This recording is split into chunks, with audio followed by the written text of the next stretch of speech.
Well, hello. This is Dr. Todd Snyder. Hope you had a great day. Appreciate everyone tuning in for this webinar this evening. I still have one more patient after this, so I get to go back to work when we're done. But nonetheless, it was a great day, so happy Monday to you. We're going to talk about cementation simplification with a bioactive cement. And many of you may already be using these or have heard of them. And so when I was asked to create this program, it was kind of to give some insight as to maybe when or why we want to use one. What would the benefits be? Is there any contraindications? You know, kind of run the gamut of what's possible. So that's what we're going to do.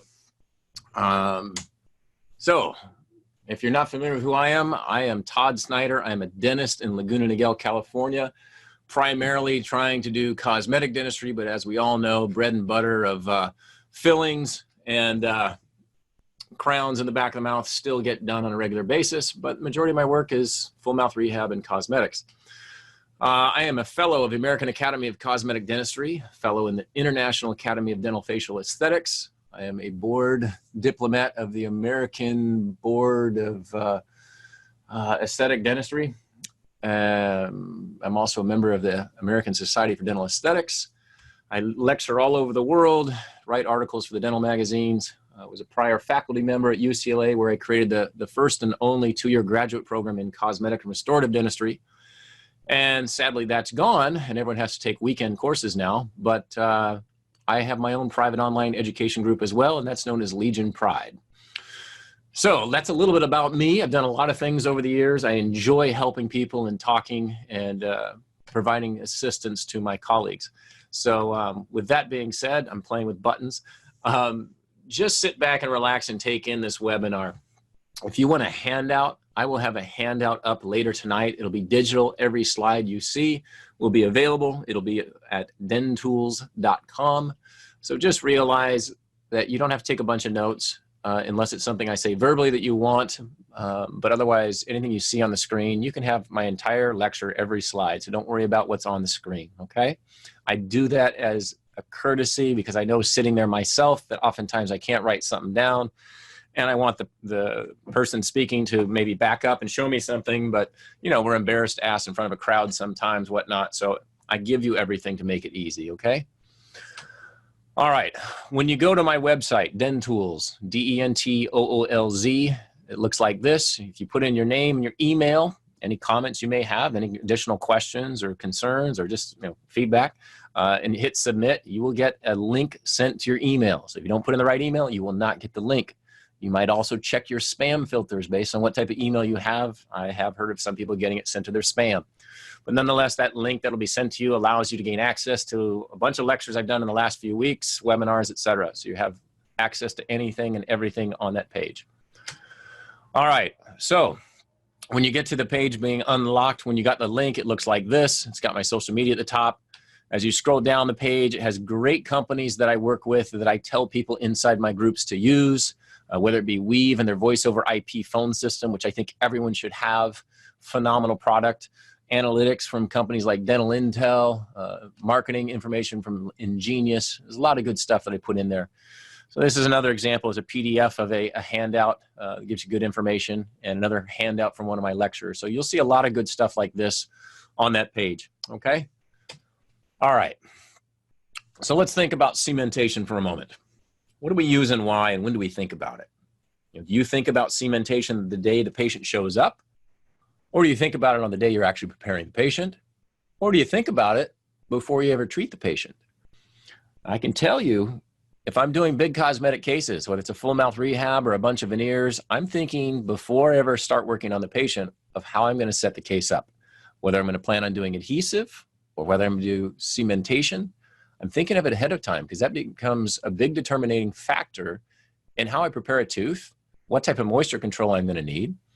And so that in mind determines how I'm going to prep the tooth. So the day of preparation, I already have in my mind a concept of what I'm going to go with. But as we all know, you go in and start working on a tooth, you have to move laterally at certain occasions.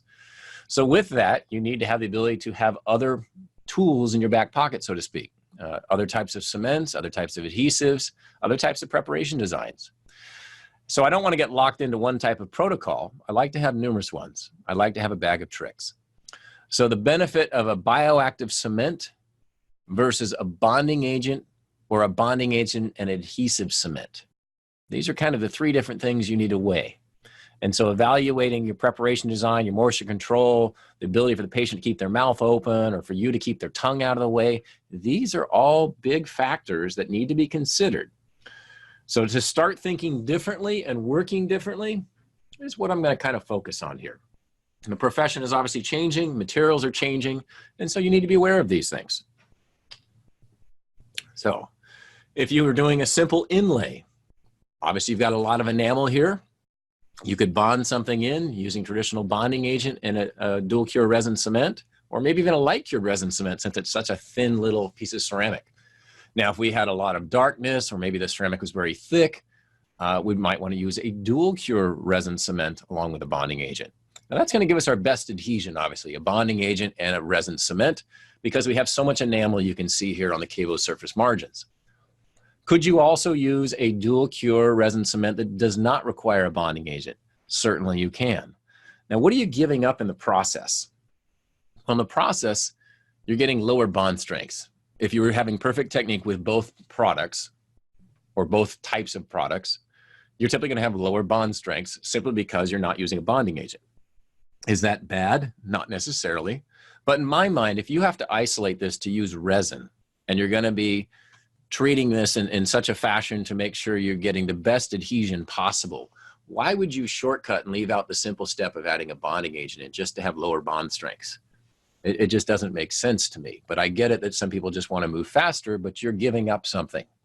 And so I'm not a big fan of using the dual cure, do everything kind of cements, but you could use those here. You could also use, if you had good enough axial walls here, you could use potentially a traditional cement, albeit the weakest retention of any of them. But if you couldn't isolate this well enough, maybe that's what you need to use. And now you have something that's staying in because of a cement with not great retention from the cement, but great retention from the walls. Okay. Now, what about this one? We're getting a little bit larger. We have a little more dentin. Tooth's cracked a little more. It's had a lot more trauma over the years. When I look at this, again, I would say a bonding agent and a resin cement, whether it's a light cure or dual cure, is going to give you your best adhesion, best ability to potentially strengthen the tooth a little bit, as compared to using a dual cure resin cement without a bonding agent, where you're going to sacrifice bond strengths, especially on deep dentin. Now, would I use a cement here? Typically, I wouldn't, because I'm trying to gain a little bit of an advantage by holding the tooth together with a resin. But you could potentially cement something in here with traditional cements also, or bioactive cements, I should say also. What about this one? Now we have even less retention, let's say, because we're missing a lot of the wall, but we do have a pretty good, kind of jigsaw puzzle piece. The axial walls are pretty straight, but there's not a lot of wall. There's not a lot of structure there. Had you crowned this, it would be a flat tooth. So at this point, I'm definitely moving towards a resin cement with a bonding agent. Okay, so a light cure or dual cure resin with a bonding agent. And I'm thinking of this before I ever go in there. Now, in going in, if I could not control moisture when I'm prepping, well, I know I'm going to have some problems trying to control it on the day of delivery. Maybe I need to look at doing a cement. Maybe I need to change my preparation design. Maybe I need to do a core buildup and do a crown instead. And so these are all things I'm thinking about as I'm prepping here. And now, obviously, in this case, the last one, I need to have as much adhesive retention as possible because there's no way any cement's going to hold something in. And I knew a dual cured resin cement without a bonding agent certainly isn't going to work here long term. You may get some initial adhesion for the first couple of years, but we know it's going to fail. So you have 4 different scenarios here in which you can use different materials based simply on the type of tooth structure we're working with and the amount of axial walls or retention that we have. So strong and durable resin bonds for something like feldspathic, lucite, lithium disilicate ceramics are obviously what we'd use on majority of these things. And so the only question would be, when do I use a bonding agent and when do I just use a dual cured resin cement with the self-etch kind of universal technologies in them? In my mind, you are always sacrificing strength if you're not adding a bonding agent in. So in my mind, all of these would have a bonding agent. Now, what about this? We've got a case where we've done some veneers. very minimal preparation into the enamel, about 0.4 of a millimeter. And so having great adhesion onto enamel affords us the ability to use resins to hold things in place. Obviously, we cannot cement with traditional eluting cements or bioactive cements a veneer and expect it to work. Okay? So preparation design is important, as well as the structure that we're working on, what portion of the tooth. So if we had a case like this, where we have extensive reduction of tooth structure, maybe we're doing some big heavy pressed ceramics, maybe we're even doing some crowns in there. Isolation is going to be a little more troublesome maybe as we get deeper preparations under the gum line and down into the dentin and cementum. And so we look at these and go, yep, going to have to hold these on with resins. So again, light curable resin or dual cure resin based on ceramics, and you definitely want a adhesive, some type of universal 4th, 5th, 6th, 7th, whatever generation you want, but you're going to have to use an adhesive if you expect these to work, right? Because we're on deeper dentin. Something like this, where we had smaller lateral incisors, and we had maybe a lot of spaces, and we wrapped around the teeth just a little more. So pretty conservative. If you were to, I guess if the pre-op would show that the person had a bunch of spaces between their teeth. So very conservative reduction. And because we're filling in spaces, we don't have to take as much tooth structure away. But because of this, we now have the ability, because of retention, to maybe use a different type of cement. So maybe now we can use, a bioactive resin or a bioactive cement instead of using a traditional adhesive and resin cement. Now, granted, on her premolar where she has a veneer, I'm still going to have to use resins. But on these 6 anteriors, I potentially could use a different type of cement where maybe it has a kinder adaptation, I guess, to the gum tissues, or the tissues are happier with this type of cement around it versus resins. Maybe it gives us a benefit that moisture, we can be a little more, lacking of moisture control or not be quite so concerned about it. So if we have areas that may be subgingival, maybe if we have difficulty controlling saliva, maybe we can use something else here on this case, all right? So sometimes wrapping around the tooth, instead of doing like a 3/4 veneer, sometimes wrapping around that last little bit may gain you a distinct advantage of axial wall taper, length of the axial wall as far as its height, that you can go back in and use a cement instead of traditional adhesives. So when you're placing your restorations, you basically have 2 choices, as we've kind of seen so far, is you either have cemented or you have bonded. Now with bonded, you really need to be a margin either equigingival or supragingival. Placing a bonded margin under the gum line, pretty challenging if not impossible in some scenarios. Ideally going in there with a laser to shut down the lymphatic system, stop any bleeding, crevicular fluid, so you actually have a dry field, is probably the only way you're ever truly going to bond well subgingivally, because you're always going to have that little bit of crevicular fluid. So moisture control is difficult in these. And so again, depending on where we're putting our margins, we may want to consider wrapping around the tooth and doing a different preparation design if we cannot control the positioning of that margin or moisture control in the mouth. As far as materials, I had mentioned, we have self-adhesives and we have bonding agents, whether it's total etch or self-etch, and some type of luting resin, whether it's a light cure or dual cure. But the other category of cemented, in this case, we can have margin placement pretty much anywhere we want it. We can have supragingival, equigingival, and subgingival.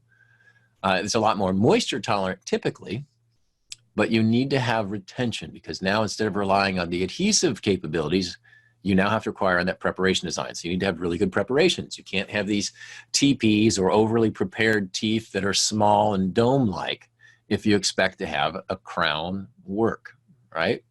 So in this case, we're looking at types of materials like resin-modified glass ionomer cements. We're looking at the Ceramare, which is a calcium aluminate. You're looking at things like Activa, which is a resin-based or resin glass ionomer type system. You're also looking at like a Theracem from Bisco. And so we're seeing more and more of these bioactive cements coming to market. So if we have kind of 4 different categories, we have the glass ionomer, resin modified glass ionomers, we have calcium aluminate, calcium silicate, the kind of the new bioactive materials. And then we also have our resins, whether it be self-etch resins with no bonding agent, or we have bonding agents with resins. I kind of dummied it down, so okay, let's go with these 4 categories, right? So the glass ionomers, most of us aren't using these anymore typically because, number one, they don't have the same kind of strength that we can find in other materials. So they do degrade a little more than other products. They have lower bond strengths, but they do have high moisture tolerance. So most of us have shied away from these with time just because of better materials. So when we added resin into glass ionomers and made resin modified glass ionomers, we had a distinct advantage of having improved bond strength. It degrades over time, but maybe a little bit less. It's a little more forgiving. It's still moisture tolerant, and it's fairly insoluble. So pretty good materials we've been using for many years. Typically utilizing these on full coverage restoration gives us some great longevity. It helps strengthen the tooth with the release of calcium, phosphate, and fluoride. Our original bioactive cements in dentistry are glass ionomers. Okay, so we have great track records with these. We're all familiar with them.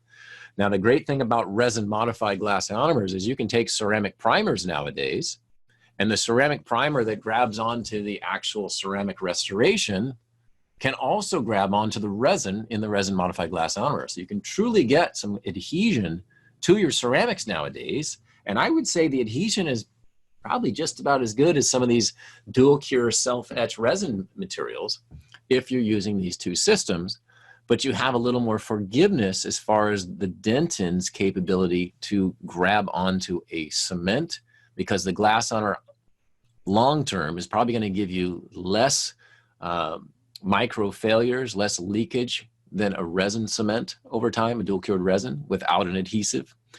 So in the case of these, if you want something simple, if you're looking for a quick and easy thing, I would typically say the resin modified glass ionomer is probably going to give you better adhesive advantages over time as far as micro leakage and strengthening tooth structure, making the dentin more impervious to acid attacks than using a self-etched dual cure resin. Okay, so I'm not using it so much for the adhesive strength. I'm using it for long-term benefits of moisture tolerance, as well as strengthening the tooth and fighting off micro leakage. So using a ceramic primer, since I mentioned it there, typically you want to use a ceramic primer on the inside of your ceramic restorations. So the different ones I listed on the right-hand side are still in use today. Granted, there's different manufacturer brands, but pretty much we have these 5 different basic types of ceramics. And so a ceramic primer is different than a silane chemistry. Silane chemistries are older technology. They've pretty much been replaced in my mind by ceramic primers. Ceramic primers do a better job than silanes, but silanes are still available if you want to purchase them. And we'll talk more about why they're better in a moment. And so a resin modified glass ionomer cement, if you're using a ceramic primer on the ceramic prior to try-in, it makes it easier to clean the ceramic once you've tried it in the mouth and it's been contaminated. And you can clean it with ethanol, you can clean it with a steam cleaner. Very easy to clean the ceramic if you've treated it with a ceramic primer ahead of time. And again, I'll go into what those are in a moment. Always using resin modified glass ionomer, you want to keep the tooth moist. You want to place the RMGI cement inside the crown. And so the resin modified glass ionomer is going to grab onto the ceramic primer. And with a moist tooth, that resin modified glass ionomer is going to grab onto the tooth. So you get a great adhesion, a true chemical adhesion to not only the crown, but also the tooth structure. Okay, but you got to have good preparation design. I'm seeing some questions come in here. I will be answering questions at the end, but I may hit on a couple of these as I'm going through. Some of them are going by so fast that I'll have to get back to them. One question is, what is the function of a ceramic primer, since we're on ceramic primers? The function of a ceramic primer is to allow resins to grab onto ceramics, okay, to create a chemical adhesion. If you're not using them, you're getting a micromechanical adhesion to the ceramic. So typically, anytime you're using a ceramic, you want to use a ceramic primer if you're using a resin cement or resin modified glass ionomer cement, okay? So the function is for it to grab both the resin and grab the ceramic and allow them to create chemical adhesion to both. Let's see. What is a resin cement versus dual cured resin modified? Okay, I'll hit this one, then we'll keep going. A resin cement would be like just a light curable luting resin you put like in a veneer or an inlay. A dual cured would be a dual barrel resin that gets mixed as you dispense it and a dual cured resin modified. A resin modified glass ionomer, a glass ionomer is self-curing, but when you make it resin modified, when you buy a resin modified, it can self-cure as well as be light cured.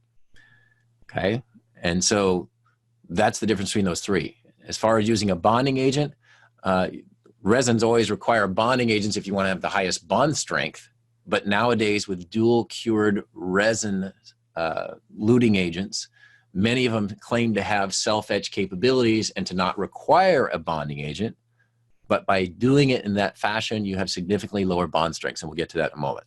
Resin-modified glass ionomers and all glass ionomers do not require bonding agents, and so it makes them a little easier. So what I put up here is basically a cookbook where if you have, let's say, zirconia that you're gonna, because a lot of people are using zirconia nowadays, it's the majority of what we use. If you get a zirconia crown, ideally the lab should be sandblasting the internal aspect of it at 30 PSI with 50 micron aluminum oxide particles. When you get it, you should be coating the inside of that ideally with a ceramic primer. By doing so, it makes cleanup easier. But you, can either clean the restoration with ethanol and ultrasonic. You can steam clean it. You can go back and use something like IvoClean if you want. Okay, so there's about 3 or 4 different ways in which you can clean that zirconia. And once having done so, you can then place the Fuji Sem 2 resin modified glass ionomer that I'm showing you here, which is a paste-to-paste, or you can get some that are in capsules that you can triturate, or if you're a fan of resin modified glass ionomer from 3M or Shofu, whomever, you'd place it in the crown, you'd place the crown on the tooth, and now you would have adhesion between the ceramic primer and the ceramic zirconia crown, as well as to the resin modified glass ionomer, as well as to the tooth structure. So without having to use a bonding agent, you get some distinct advantages here of getting chemical adhesion of the resin modified glass ionomer to the tooth, as well as a chemical adhesion to the ceramic by having used a ceramic primer. Now, if you didn't use a ceramic primer, it's not the end of the world. As we all know, resin modified glass ionomers will still grab onto that crown, right? Albeit maybe not as strong, but if you have good preparation design, you don't necessarily need that step, okay? All right, so when we look at something like this, we're doing some posterior teeth here, we have subgingival margins, we have some moisture in the way. If you think you're gonna bond this in with a dual cure resin cement, you're kidding yourself. There's virtually no way you're gonna get good isolation. And typically on that lingual there, you're gonna find recurrent decay or leakage over time, which is a problem. No matter how much you pack a cord or pump astringent in there, this is where it's going to fail. And so rather than using something like that, what can we use instead? Well, this is where maybe a resin modified glass ionomer or a new bioactive cement might work great. Okay, so putting these in, knowing that we've got good adaptation, we have our margins closed, is why I would recommend either using a bioactive modern cement or a resin modified glass ionomer. In this case, we're using the resin modified glass ionomer, the same as the material I had just shown you was for that particular case. For this case, same kind of thing. You've got bleeding on preparation day, you're subgingival, you got to put a buildup in there, and you need to adhere something later on when the patient comes back in 2 weeks to get that crown in. Again, if you think you're going to put a bonding agent, have good isolation, good control, if you're going to put a resin luting cement in here that has self-etch kind of universal technologies, I think you're kidding yourself. You're going to have to use the cement. So you better have good axial walls, good preparation design. Okay, so in going here and using a laser, we cleaned up the tissues, we got our impression, we used a glass ionomer buildup. And so the patient comes back 2 weeks later, tissues are healthy because we used a laser. Tissues are healthier from having used a laser actually. So if you don't have one, you should get one. But again, being that I'm subgingival in places, doesn't matter how dry this looks, there's gonna be some potential moisture in there that we don't want if we're using resins. So again, I would use a resin modified glass ionomer or a new bioactive cement. So in this case, again, we use the resin modified glass ionomer. I'm a fan of GC, and that's why I'm showing you their product. But again, you can use any brand you want, okay? All right, and I showed you these earlier. You have increasing strength demands, and that drives kind of what you want to use, all right? And so we've kind of hit on this from the standpoint of the previous 2 cases versus these. These, if you have good isolation, you can use resins, right? With poor isolation, you need to change your preparation design. All right, your resin cement options. you have self-adhesive, which I've been talking about, and you have your bonding agent with a resin. The bonding agent with a resin could be either a light cured resin or a dual cured resin, okay? They both have similar qualities, I guess you could say, as far as being somewhat acidic or neutral pH. Neither one of them are moisture tolerant, which we kind of hit on. We know self-adhesives have lower bond strengths. We know bonding agents with resins have higher bond strengths. In my mind, when I look at the left column versus the right column, I don't really see a need for that left column. To me, it's a cop-out, okay? If it was your family member or your mouth, wouldn't you want higher bond strength? So I guess I don't understand why someone would use less, but realize you're compromising by using a self-adhesive material. So there's a lot of self-adhesives on the market. As I said, I don't use them. I don't typically lecture on them, but since a lot of people are using them, it's probably one of the biggest categories on the market. I'm going to mention them. So again, if you think of this dual cured material trying to touch the tooth, it's acidic at first. It's trying to actually create a change on the surface of the tooth. That acidity that's on the tooth, when you hit it with a light, it starts a reaction. If you don't hit it with a light, you can allow it to self-harden. Ideally, allowing it to self-harden longer is probably going to give you a better long-term result than just going in immediately and hitting it with a light, okay? Realize that when an acidic primer touches the tooth structure, it gets neutralized. And because this is not moving around on the tooth, the neutralization can happen fairly quickly. And so your adhesive adaptation can be somewhat poor based on technique in when you impart the light and how you handle the tooth. Okay, so there's some fundamental problems that can arise in using these. But also they're making prolonged gel states nowadays to make it easier for dentists to clean off so they don't have to work so hard with scalers and things. Well, having a prolonged gel state typically means you're going to give up something again. And so giving up something means typically you're going to give up some of the chemical conversion. And so you may have a lesser chemical conversion, maybe lesser bond strengths by having done so. So realize you're giving up something by adding in all these easy steps for yourself and your patients. Okay. So with self-etchant resin cements, there are research articles out there, and this is one of them, that talks about a bonded resin restoration as opposed to these self-etch auto resins. And you can see dye penetration and failure because of not having a bonding agent. So I just want you to think of this long term, that you may put something in quick and easy, but you may see more failures because of it. Okay. Some of the different ones on the market, I'm not putting anyone's manufacturer brand or names on here, but you can see here a 6-minute shear bond strength to dentin. This is showing one particular brand against the competitors. And all of them are under 7 megapascals, and they're trying to say how their product is better because it's at 7 megapascals at 6 minutes. 7 megapascals is pretty darn low, okay? Now, when they say at 1 hour, they say, okay, at 1 hour, our shear bond strength to dentin is now anywhere from 3 to 5. Well, that's not very good either. And at 24 hours, they say, oh, it's creeped up. It's somewhere between 10 and 15. Still pretty darn low. So if I have bond strengths, and here's a 24-hour shear bond strength to zirconia ceramics. So they get pretty good bond strength to zirconia, to the ceramics, but to tooth structure is fairly weak. And you wonder why when you see some of these restorations come off that the cement's stuck to the ceramic and there's nothing on the tooth.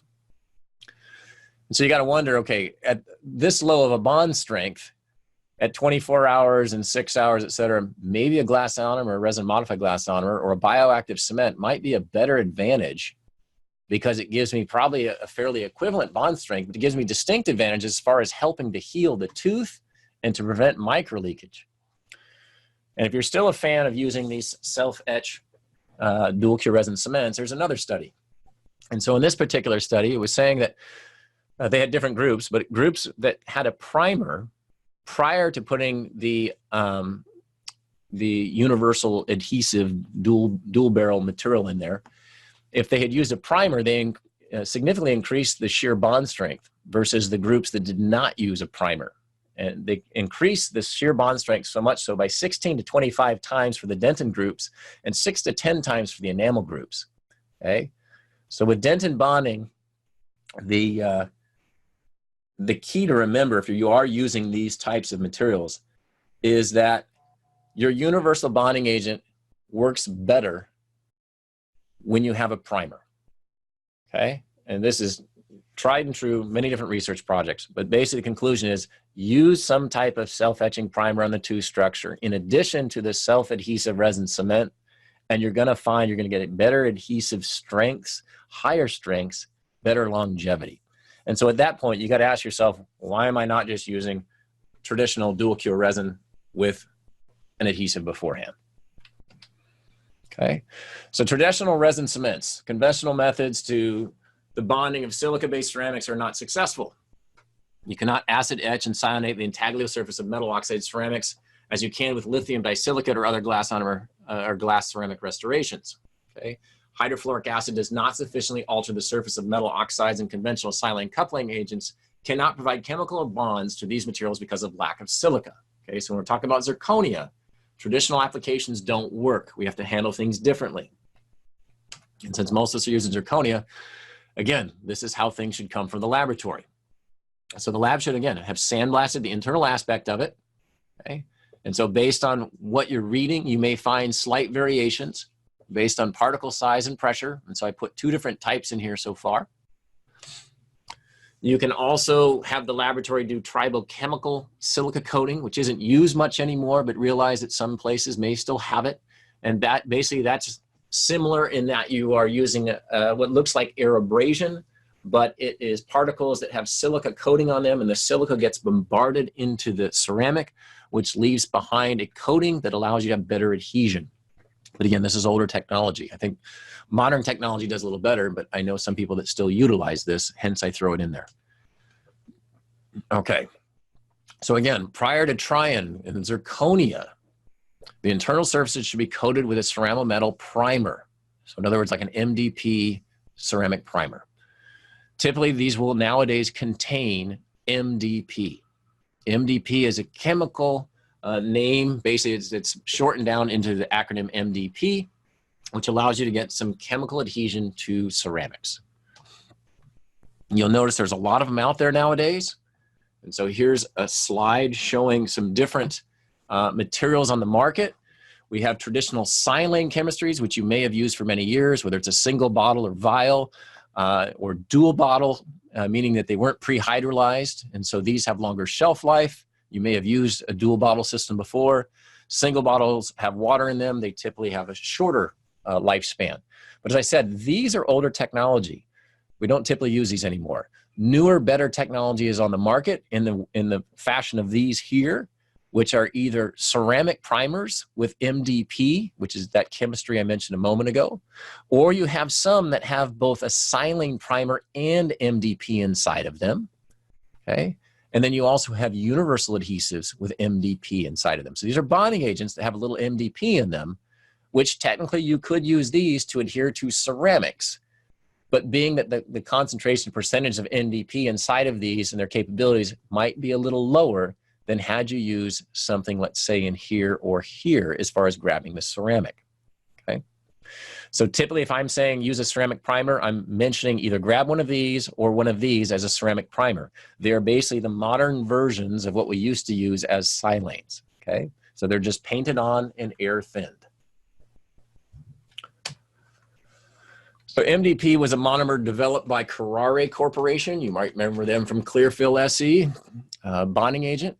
They basically created it. Their patent fell, and hence everyone now has MDP in their product because MDP has worked extremely well and has a lot of research behind it. It was in their Panavia as well as their bonding agents. And so knowing that we're getting better adhesives, we're truly getting chemical adhesion to two-structure in ceramics by implementing the MDP monomer in our ceramics and our adhesives. The ceramic primer that I typically use from Carrare, it does not have water in it. It is a silane with MDP, has a good shelf life of 2 years, and it bonds to ceramics both with or without hydrofluoric acid etching. So very nice product. Doesn't mean any of the other ones are bad, but this is the one I use because usually someone will ask me, well, what do I use? Someone asked about Ivoclean earlier. And so Ivoclean is another way to clean out the zirconia. Obviously, when you try a zirconia crown into someone's mouth, if you've not pre-treated it, it will get contaminated with phosphates from the saliva. That contamination needs to be removed if you're using resins. And so to remove that contamination, people will say you either need to sandblast it, or you need to clean it out with Ivoclean, or you need to clean it out with acetone. there's at least 3 different ways in which people suggest to remove that phosphate contamination. And so Ivoclar's solution is the IvoClean. It's a very high concentration of zirconium oxide slurry that basically, because of the higher concentration of zirconium oxide, the phosphates leap off the ceramic into the slurry, and the phosphates get rinsed away when you rinse out the IvoClean. So another great way to go, an additional step, an additional cost, versus using a ceramic primer.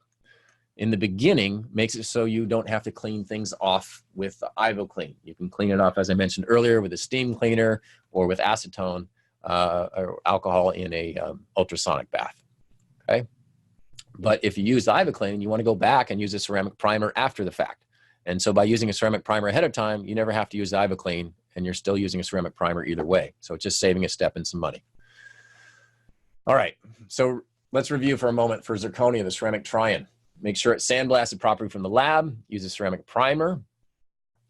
Then you can ultrasonic and ethanol afterwards or steam clean it. If you want to use a newer bioactive material, the calcium aluminate cement, I'm going to throw you a little twist here for a second. If you're using a calcium aluminate cement instead of these resins, you don't have to use a primer. You don't have to clean the zirconia. You don't have to go through all those steps, right? Makes things a lot easier. So if you have good preparation design, using a different cement that likes moisture, doesn't have to have a primer, becomes instantly a lot easier, okay? So hence I wrote in there, no additional MDP ceramic primer needs to be used, or sandblast after trying to use an MDP ceramic primer, then follow cementation protocols. So I have, again, 2 different ways in which you can go. There's no one way to do things. There's usually a couple. One may have a slight advantage, but I'm giving you some different options here. So pretty much this cookbook runs through saying, okay, sandblast it, ceramic primer, ultrasonically clean it, or go in and put some MDP ceramic primer on it in the beginning, and you don't have to do much afterwards because it's already pretty clean. You can rinse it out, okay? Or if you're really anal and you go, you know what, I'm going to go back, I'm going to sandblast it again and put ceramic primer on it again, you can. It's not doing anything, but you defeated the purpose of putting a ceramic primer really on in the first place, okay? I know it's confusing. There's at least 3 different ways in which you can treat this. There's been research showing you can do any of the 3 ways I've talked about. Decide which one works best for you, okay? If you're adjusting your ceramics, make sure you adjust them ahead of time. It's easier than trying to adjust them in the mouth, potentially heating up the ceramic. So what I typically like to use if someone's asking how do you adjust ceramics, Clinician's Choice and Ultradent are the 2 products or 2 companies I use. You can see both their kits here for adjusting outside of the mouth or inside of the mouth.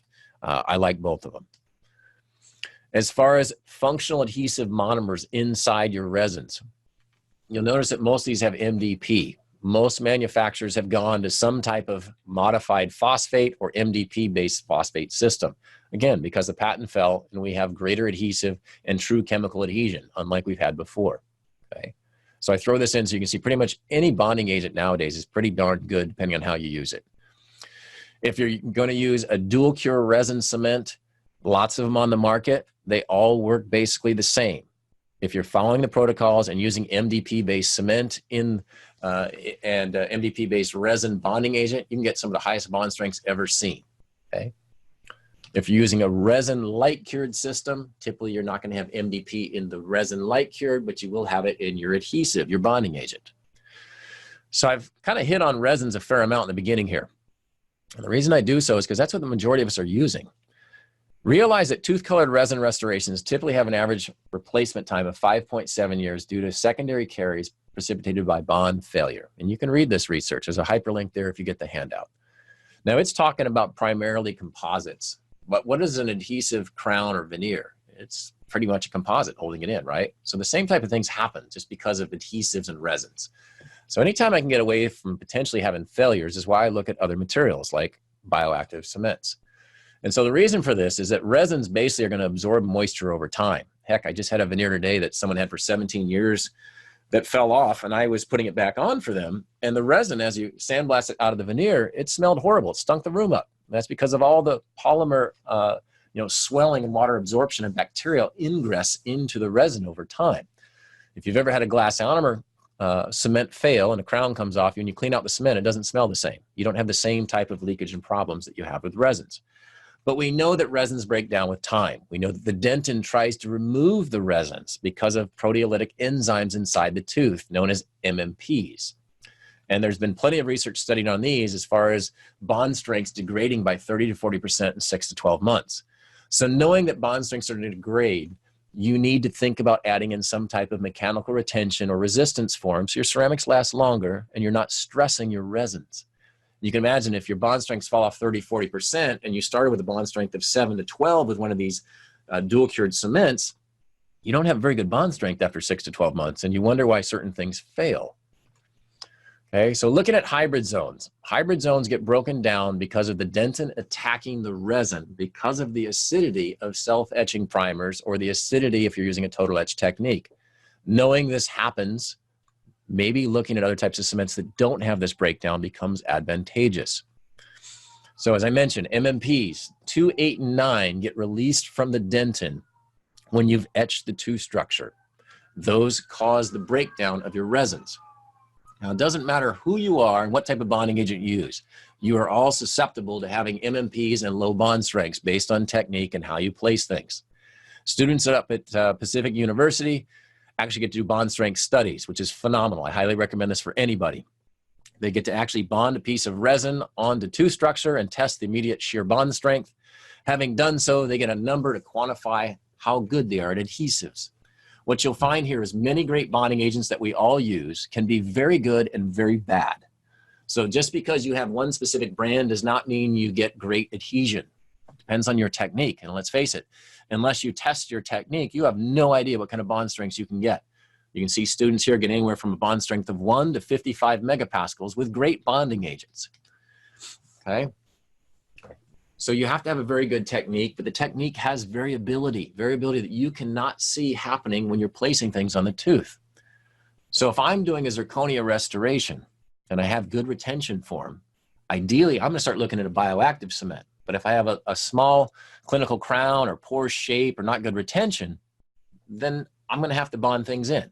And so again, I've given you a cookbook list here again of how you can do things as far as bonding in your zirconia. Okay, so I've shown you, I've talked about a few different ways, and I've given you 2 different recipes here, so you can fall back on these. There's also some great research I can show you as well if you want to see. Realize when we prep teeth, we're not out here in the enamel, which gives us the best longevity as far as adhesion. We're deeper inside the tooth, so we don't have all these enamel rods.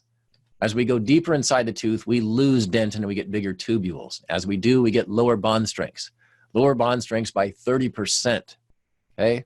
So 3 times the tubule density equals higher fluids, more difficulty to bond, and we get a 30% decrease in bond strengths as we move deeper down the tooth or inside the tooth. So you imagine if you're doing crowns, inlays, and things, as you get deeper, you get lower bond strengths. Knowing you get lower bond strengths and you have all these potential problems that can arise in technique is why I would say you might think about using some cements that have better longevity and give some distinct advantages, and they don't have all the microleakage and problems. Okay. So where I just mentioned ceramic primers, bonding agents, and dual cure resin cements, this gives you the best adhesion possible with good technique. And this is what I'd recommend if you're doing inlays, onlays, veneers, or crowns that have poor retention resistance form. Okay. And so I talked about a ceramic primer, with MDP. And so Bisco, Carrari, GC, everyone has them. There's a lot of great research on these. And so when you're bonding to zirconia, if you're using resins, you need to use one of these. Take whatever brand you want, okay? But this is what you need to use. And so again, I just listed some things in there. This is the research I was mentioning. And so when people talk about, okay, well, there's 3 different ways to clean my zirconia, which is the right way? Well, you can see on the left-hand side, if you took a crown and didn't contaminate it and just put a MDP primer on it and tested the shear bond strength, you could get a 31.5. If you took a crown and put it in saliva and then cleaned it with water and then put MDP on it afterwards as your ceramic primer, you lose about 30% of your bond strength. Now, if you take a crown and put it in saliva, clean it with ethanol, and then put MDP primer on it, you again have lost 30% of your bond strength. If you contaminate a crown and then clean the crown with IvoClean, which is a great way to go, and then put an MDP-based primer on it, you're back up to your standard, your control, you're back up to 32. But you could also contaminate with saliva, hit it with a sandblaster, and put a ceramic primer on it, and you're now at 30.3, which is basically not significantly different from your control. Okay, so that's another way to do it. You don't have to do an IvoClean. Here's another way that I mentioned. Put the ceramic primer on first, then contaminate the crown in the mouth by trying it in, then clean it with some ethanol. You don't have to prime it again, and you're still not significantly different from your control at a 28.8. Okay, so you decide which pathway is best for you for time, money, and convenience. But that paints a little picture on why maybe one person uses one technique versus another. If you're looking at CRA with Gordon Christensen, he talks about primers producing the best bond strength of zirconia and metals would contain MDP, which is the same as I've just mentioned. Okay, so if you're doing ceramics to zirconia, which most people are, or sorry, if you're bonding to a zirconia, you typically want to use some type of ceramic primer that has MDP. Okay, so again, cookbook recipe, really driving it home here as far as how you would put all the different materials together. This is in your handout. Okay, so something like this with a very high preparation design, we don't have good retention, we need to adhere things, we need to bond things in. Okay, so a bonded zirconia crown following the protocols I just showed you in that recipe, that cookbook. You can see here my margin is up in those white kind of decalcification areas. Had I taken the margin down, I would have been in the furcation, it would have been a lot more difficult to control. So being very conservative here, but I need to use adhesive with good technique with a bonding agent. Now you say, okay, well, what if I have great preparation design, good clinical crown height? What about these bioactive materials? Great, let's look at those. So you've got things like Pulp Dense Activa, which is a resin-based system. So in using this, you better have good moisture control. Ideally, you should be using a bonding agent with their product as well as a ceramic primer, okay? But you do get some calcium phosphate and fluoride coming out to help protect the tooth, which is great, all right? So this is one particular product on the market, but not that much different, I'm gonna say, just because of the resin. A great product and what it can do, but it is resin-based, so you better have good moisture control. Theracim from Bisco. This one also has calcium fluoride releasing from it. It's alkaline, and so it helps to fight off bacteria because it is alkaline. It's easy to clean up, and so fluoride, calcium release help protect the tooth. Good pH to help affect remineralization and creating a hydroxyapatite, allowing it to also to bond to a zirconia because of the resin in it. You can get some good adhesion with both of these types of materials, but both are resin-based. Okay, so with resins, again, contamination becomes a question. Microleakage becomes a question. So here's a patient. Here's a hypothetical. Patient comes in, they've damaged the front two teeth, and so you're replacing these front two teeth. You do your ideal preparation design. They've been root canaled, and so your ideal preparation design means going around the entire tooth and having done reduction, just showing you how I filled things in, took an overimpression, prepped the teeth. Preparation design, packing cord, pushing the gum tissue up a little bit, taking our impressions, making provisionals, all the things we do. But at this point, you realize that if you're going to bond something in, you're going to be slightly subgingival. You may have some moisture control and bleeding issues if she's been wearing provisional.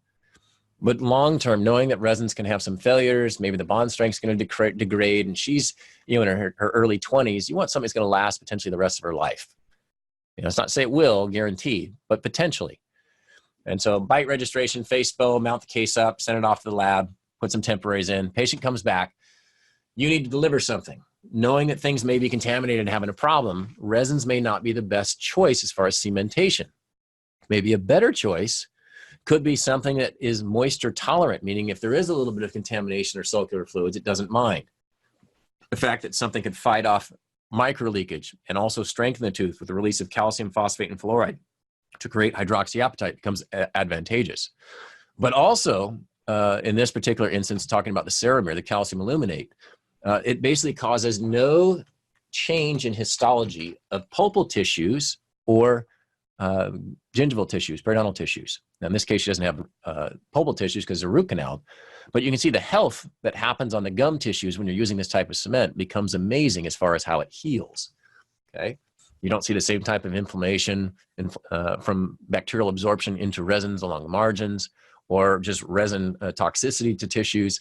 And so you have a distinct advantage here on this type of cement, and also better potential longevity as far as fighting off bacteria if microleakage that would typically occur. So, so what a difference you're giving this patient for potentially the rest of their life, should this be able to be maintained, right? So what is calcium aluminate cement, this Ceramir, this crown and bridge cement. It's an alkaline cement, pH of 8.5. Most of our adhesives and things are acidic, so instantly we're not having any problems with karyostatic bacteria, because karyostatic bacteria cannot work in this environment to create cavities. It likes moisture. The tooth needs to be slightly moist when you deliver it. It's self-sealing. It helps create appetite. It's insoluble. We find that it's basically getting stronger with time. It is semi-translucent when pressed thin. And as I mentioned, it does not require a silane or a ceramic primer or a bonding agent or conditioning or a removal of phosphates from zirconia crowns. It is really too darn easy, and I'm not someone to take things the easy way. So what does it adhere to? Porcelain fused to metal, gold, inlay, onlay crowns, provided there's good retention resistance for them, prefabricated metal posts, ceramic posts, lithium disilicate, in other words, like Emax, your zirconia, stainless steel crowns, ortho bands. I mean, there's a lot of different places in which you can utilize this.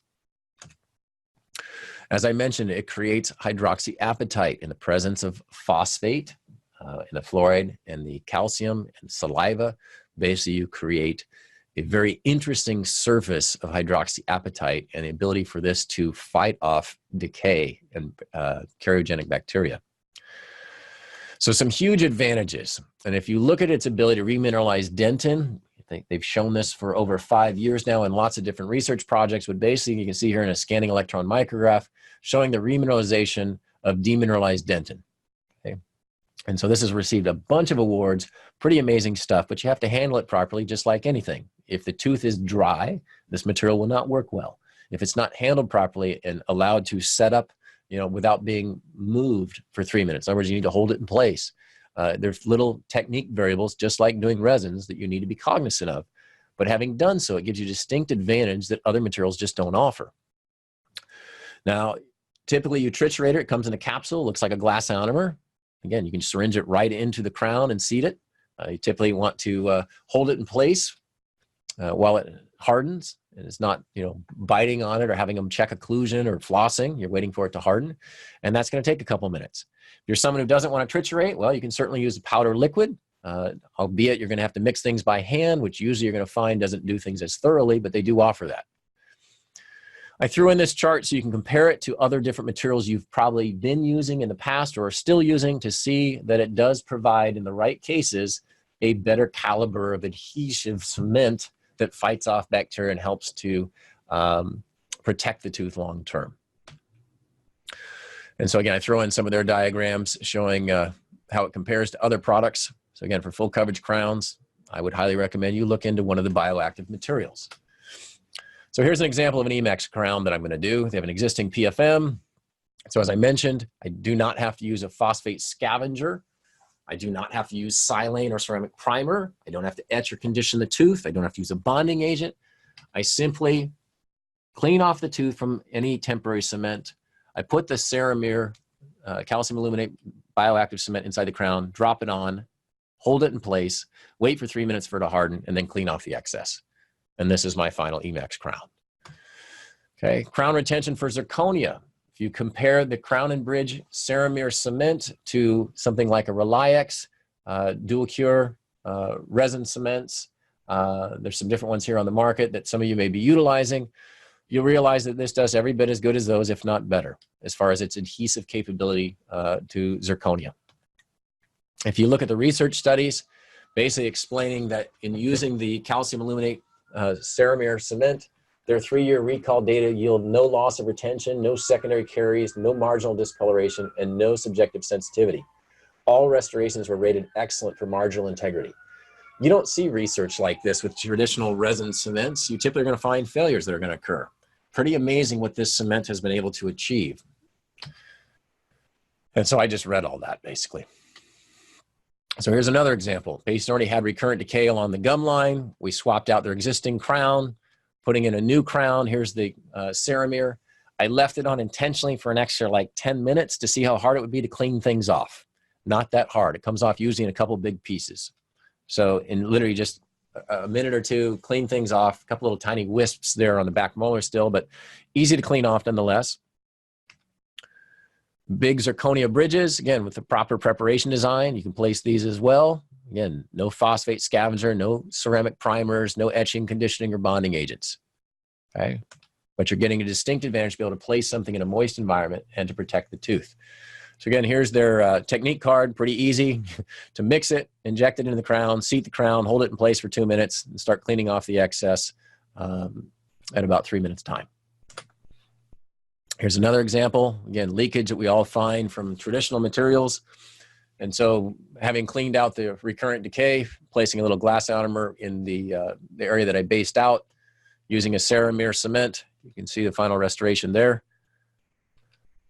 Now let's look at some other example comparisons here. Self-adhesive resin cements, resin-modified glass ionomers, calcium aluminate, which is a Ceramere, and calcium silicate, which would be the Thermacem from Visco, Theracem, sorry. And so if you look at basically the diagram on the left, you can see a test material with dentin with an artificial gap. What I want you to notice is all of these traditional materials, that artificial gap will always be there. You will always have micro leakage in there. You'll notice in these two bioactive cements that literally within 7 to 13 days, both of them are filling in the gap and sealing the area. They're not growing a tail, but they are filling in that gap. Pretty amazing what they can do. Now think of larger cases. You've thought about the case ahead of time, you're doing crowns or you know, maybe they have existing crowns, so you have to continue doing crowns. You have a distinct advantage over doing like veneers when you have cases like these, because to adhere ceramics to teeth like a case like this in the past would be an all-day occurrence.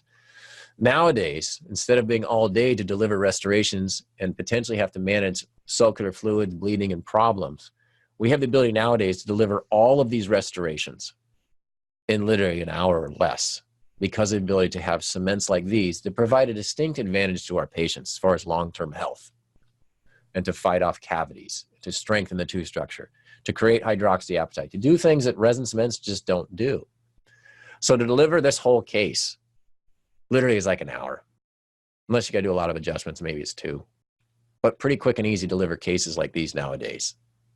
Okay, so if you're doing zirconia, or if you're doing Emax and your Emax is thick enough to have bulk for strength, you can utilize cements like these nowadays.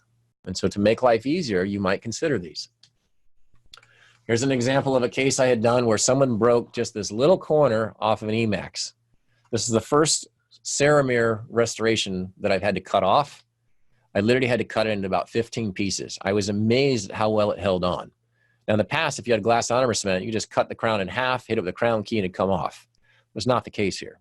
I was dumbfounded by how well this held on. If you're doing implants, as we all are concerned about getting peri-implantitis, leaving resin cements behind, what about using a different type of cement instead of resin? I think I've harped on it enough tonight already. It's not to say resins are bad. We use those. We get great results with those in certain cases. But to make certain cases easier, to not have failures, to give patients better potential longevity is why I mention these. Here's a case right here. The patient needed an implant. Okay, so number 11 is missing. We placed a custom abutment. We placed the crown on with a Ceramere. Okay, by doing so, any cement that's under the gum line, as I already told you, causes no cellular change in the periodontal tissues. It's very kind and friendly. In all of my cases, typically I find a proliferation of gum tissue, which is just crazy to see. To get pillows to grow back in is phenomenal.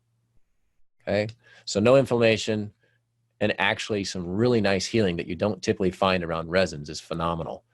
So the Ceramere implant cement is handled exactly the same as the Ceramere crown and bridge cement, but I'm using it now for my implants if I'm having to do cemented implants. Obviously, if I'm doing screw retained, I don't need the material. But for anterior areas where maybe angulation or having crowns that all match in color to be fired separately with good axial wall height and retention form, it's what I'm using. Now, I will throw in one more slide here on the Ceramere. And so there was a research article that was published recently in the ACS Biomaterials Science and Engineering Journal that basically the paper described the interaction between different cement classes with cells and bacteria, concluding that the Ceramere bioceramic implant cement is the only material of all the materials they tested that can be considered biocompatible as per the ISO standards 10993-5. And again, the article is there. If you download the handout and click on this hyperlink, you can go read the article. So again, if you're placing implants, you might really want to consider using something that is very biocompatible. All right, so we've hit a lot of different things in this short webinar, and maybe your head's spinning a little bit. I typically tend to give a lot of information. Again, the handout will be available later this evening on dentools.com. And so I want to say thank you for taking time out. I'm going to go ahead and answer a few questions here. Here's my email as far as websites. And if you're on social media, I've got social media links there as well. And again, my online training platform is known as Legion Pride. You can see it at legionpride.com. And so I'm going to go ahead and answer a few questions here. Let's see. Answered this one already. Give me 1 second to go through some of these because I did answer some of them but didn't turn them off. Okay, first question is, should bonding agents be placed on the tooth or restoration? Bonding agent always goes on the tooth. As far as the restoration, typically you want to place the ceramic primer on the restoration if you're using resins. So hopefully that answers your question there. Let's see, next question.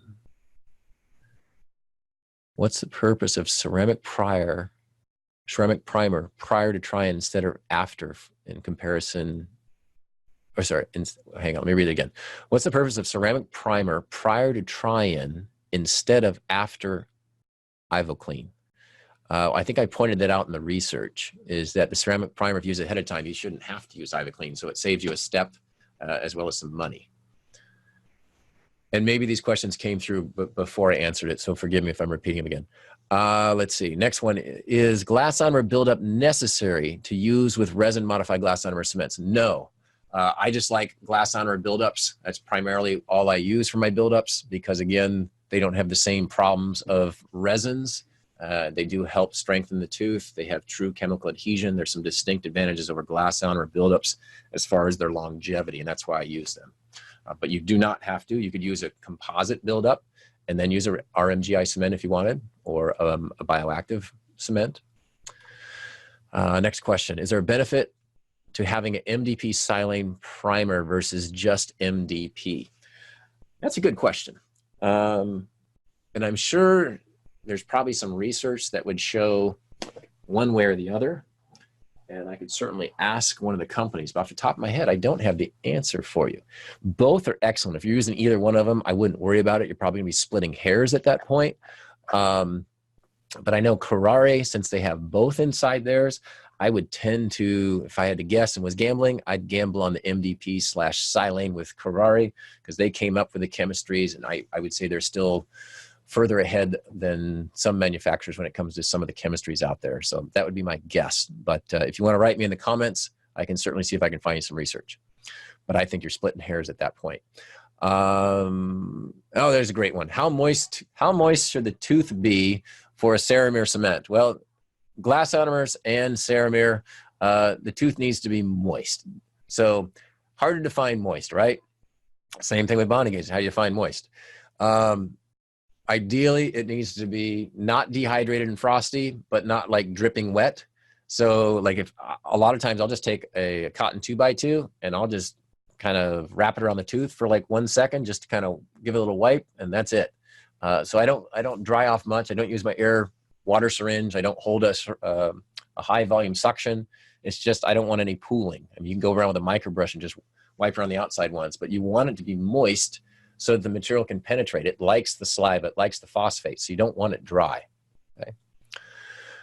What is the color stability of the Ceramir cement for anterior crowns? Great question as well. I have found that the stability has been great, and I know in the research they talk about that also, but one of the things you need to consider is we're not doing veneers with these because it won't hold a veneer on. And so most of your restorations are going to be, 0.8 of a millimeter to 1.5 millimeters or more as far as your ceramics. So your ceramics, usually because they're thicker, even if there was a subtle color change, usually you're not going to see it.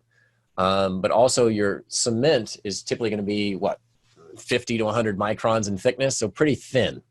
So when this cement, or any cement or resin for that matter, if you take any material and put it between two glass slabs and press it thin, typically it's going to be fairly translucent to somewhat of a milkiness translucent. And so if there's a subtle color shift, usually it's not enough to influence anything. And if it were, you'd think that the dentin would cause a color shift because the dentin can be seen through that glass slab, again, if you press something that thin. So typically I'm not worried about color stability for crowns. I'm more concerned with color stability when it comes to something like a thin feldspathic veneer or something. So great question, but I don't think you have to worry about it. As you saw in that one case I did, I've done a ton of anterior crowns with the Ceramere, and I've never had any problems. There's no show through or anything. Let's see, what else? Thanks, Rosalind. Appreciate your comment. Thank you. It means a lot to me. Let's see, what else? Here's a good one. Do you ever have a problem flossing after holding the crown, after using the Ceramere? If so, how do you overcome that? Yes, I just had that problem today. I was talking too long to the patient. I put a gold crown in with the Ceramere, and yeah, I could not floss through the contacts. And so what did I do? I simply grabbed an interproximal saw, the same as I would use for resin inlays, onlays, or veneers, and I just pushed it through the tooth. It goes through, or not through the tooth, through the contact. It goes through very easily. So it didn't take much effort, but a great question because it does happen occasionally. I will say that anytime I go between a tooth when I'm using a cement, any type of bioactive cement or glass ionomer cement, I always hold the crown in place because typically if you're going through with floss or with a separator, you're typically causing a displacement force. It's almost like an elevator. It wants to push the crown off. So make sure you're holding the crown down so that it doesn't pop off when you're trying to clean things up, okay? What else? I think we're running low on time here. Is Ceramere the ultimate material when it comes to longevity and biocompatibility? You know, time will tell. You know, research on it so far, you know, we're out at like, I think about 7-8 years at least on this now, showing phenomenal results. Granted, I've probably had 2 pop off in my career out of the 7 or 8 years it's been available. One anterior small crown, not a lot of tooth structure underneath, but nonetheless, I probably flossed it and didn't hold it in place, and it probably weakened and came out. Granted, it was a couple years later. Other times, you know, if a tooth is too dehydrated, you know, you may have one come off. So I have seen, you know, like I said, like 2 or 3 maybe at most. So it's pretty rare for me, but I do hear people talking about, the first thing I ask them is, you know, was the tooth dried? And they usually go, yeah, it was dry. I'm like, well, that's your first problem. It needs to be moist. But do I think it's the ultimate material? I think they're continuing to make things better as far as bioactive materials that truly give distinct advantage and health to the tooth to fight off bacteria. And so I think this category of materials is phenomenal. I do think it's the future of dentistry. I think currently it is probably one of the best materials in my personal opinion, as far as seating a crown if you have good retention resistance for them, as far as giving someone the best fighting chance to have longevity. So yeah, I feel it is personally. Let's see. I already hit on that one. Shatanya, thank you. Appreciate it. Thank you for the comments. Let's see, with ceramic tooth, I'm not sure this one that says with ceramic tooth preparation is essential. You know, I would say with any preparation, it's essential you follow the protocols and requirements for it, whether it be a bonded restoration, where you try to stay in enamel or superficial dentin and do the least amount of reduction that gives you the right amount of strength, but to leave as much tooth as possible. For the same token, if you're doing a crown, preparation is very important as far as making sure you have good axial wall height, good axial wall taper, that you have good retention and resistance form. And so I think preparation is huge, and you shouldn't rely on cements or adhesives or anything. You should truly rely on traditional fundamentals and know that the cement is there to help seal things out, but is not meant necessarily to hold things on, because we know that resin adhesives do fail with time. And so why allow that to be the weak link? Build in a little extra resistance retention form so things last that much longer. Someone else just wrote, thank you for the amazing lecture. Thank you, I appreciate it. I appreciate everyone writing in and thanking me. I love sharing, so hopefully you got some good information out of this. Granted, it was fast. There's a lot of information. There is that comment section if I can help you with anything else. You also have my email. You can see me on social media there. I love helping, so don't be bashful. Feel free to ask any point in time. And if you're up to the challenge of doing some online education, I actually have my online training platform as well. So I want to thank you all for taking time out. I'm going to go see my next patient.